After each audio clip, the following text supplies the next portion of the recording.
नमस्कार। देश में विकास की राजनीति उचित है या विरोध की राजनीति? आज यह बहुत बड़ा सवाल भारत की 130 करोड़ जनता के सामने उभरा है। कल भारत के गैर भाजपाई शासित मुख्यमंत्रियों की एक बैठक कांग्रेस अध्यक्षा श्रीमती सोनिया गांधी के नेतृत्व में हुई। यह बैठक वर्चुअल बैठक थी। इस बैठक में देश के नामी गिरामी विपक्षी मुख्यमंत्री बैठक में शामिल थे। कैप्टन अमरिंदरजीत सिंह पंजाब के मुख्यमंत्री, पश्चिम बंगाल के मुख्यमंत्री ममता बनर्जी, झारखंड के मुख्यमंत्री हेमंत सोरेन, छत्तीसगढ़ के मुख्यमंत्री श्री बघेल समेत कई राज्यों के विपक्ष के मुख्यमंत्रियों ने इसमें हिस्सा लिया। और आज जो खबर छन के आई, कल रात को भी टेलीविज़न पे हेडलाइन थी, इन सभी मुख्यमंत्रियों ने आदरणीय सोनिया गांधी जी के नेतृत्व में एक ही निर्णय लिया और वह निर्णय था केंद्र के प्रत्येक निर्णय का हम विरोध करेंगे। बेहद अपरिपक्व और बचकाना बयान ऐसा मुझे प्रतीत होता है। प्रत्येक निर्णय का विरोध का तात्पर्य यह है कि केंद्र चाहे जो भी निर्णय करे, नई शिक्षा नीति हम विरोध करेंगे, भारत की सुरक्षा के लिए राफेल की खरीदगी हम विरोध करेंगे, 5 लाख रुपए तक आयुष्मान भारत में गरीब लोगों के इलाज कराने का खर्चा केंद्र सरकार उठाती है, हम विरोध करेंगे। कुछ ऐसी घाटे में चल रही देश की कंपनियां जिसे सरकार भारत के निजी लोगों को सौंप कर लाभ में लाना चाहती है और उसमें स्थानीय नौकरी और अन्य चीजों को ध्यान में रखकर काम करना चाहती है, विपक्ष विरोध करेगी। विपक्ष का कहना है कि संघीय ढांचे में भारत सरकार सही निर्णय न लेते हुए संघीय ढांचे को आघात पहुंचा रही है। मैं इसमें यह बात कहना चाहता हूं, क्या मुद्दों की बात आप नहीं कर सकते? क्या विपक्ष अपना प्रस्ताव नहीं दे सकता? संविधान के अनुसार विपक्ष की भूमिका मार्गदर्शक की है। अगर मार्गदर्शक से विपक्ष सिर्फ विरोधी तत्व की भूमिका निभाएगा तो सत्ता पक्ष निरंकुश होगा। दोनों के बीच वाद विवाद के बढ़ते हुए और दोनों सत्ता और विपक्ष के बीच मेल मिलाप और बातचीत की राजनीति भारत में बंद होती दिखती है।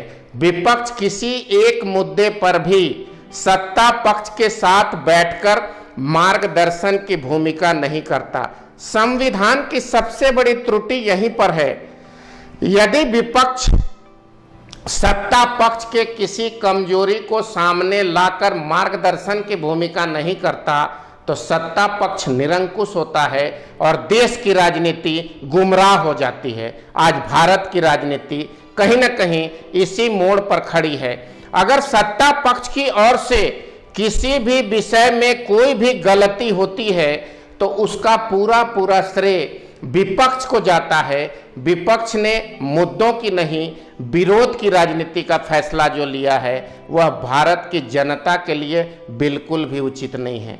निजी तौर पर निजी निर्णय की बात करें तो 22 मार्च को लॉकडाउन के बाद पंजाब से हजारों लोग, लाखों मजदूर पदयात्रा पर निकले। उस समय मुख्यमंत्री ने क्यों नहीं हस्तक्षेप किया? क्या यह संघीय ढांचे की कमी नहीं थी? आज उसी पंजाब के उद्योगपति मजदूरों को टेलीफोन कर हवाई जहाज का टिकट भेजकर बुला रहे हैं। यह संघीय ढांचे में स्वार्थ की राजनीति को जन्म नहीं देता? बात बात पर बांग्लादेशी लोगों को नागरिकता देना और बात बात पर उन लोगों को आधार कार्ड की सुविधा देना और एक कौम के पक्ष में तटस्थ रहना ममता बनर्जी के द्वारा संघीय ढांचे में घातक नहीं है क्या?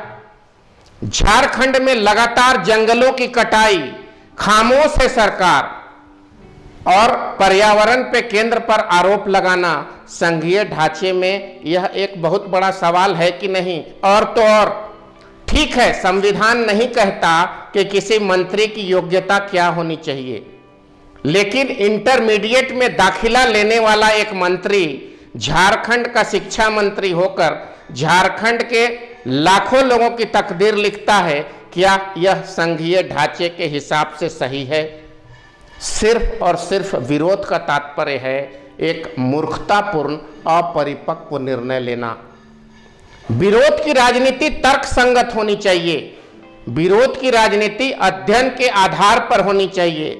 यदि केंद्र ने कोई फैसला लिए हैं तो उसमें जो त्रुटि है उसका अध्ययन करके उस विषय पर बहस होनी चाहिए, न कि एक पंक्ति में कह दिया जाना चाहिए केंद्र जो निर्णय करेगा हम उसका विरोध करेंगे। या तो केंद्र के सारे निर्णय गलत हैं या राज्य के पास केंद्र के निर्णय को समझने बूझने की क्षमता नहीं है। भारत की राजनीति विपक्षियों की वजह से गुमराह होती दिखती है।